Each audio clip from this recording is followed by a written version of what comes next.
National High School, headed by Principal 2, Sir Jaime John of Saloy. To move on, let us witness the attendance performance of the One National High School, headed of course by their head teacher 1, Sir Jomari Humko.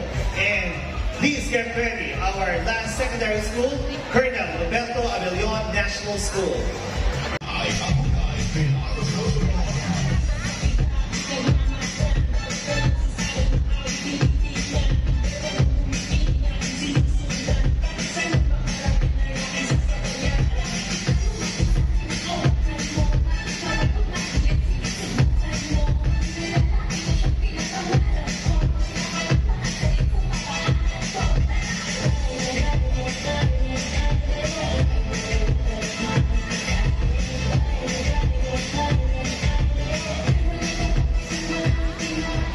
There we have it. Thank you so much, teachers and staff of the One National High School, headed by head teacher 1, Sir Jomari Humko.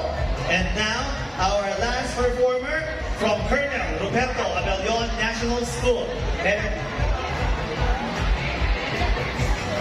Okay, we stand corrected. Headed, of course, by Ma'am Cheryl Villanueva. And now, let us witness the attendance performance of Colonel Roberto Abellon National School.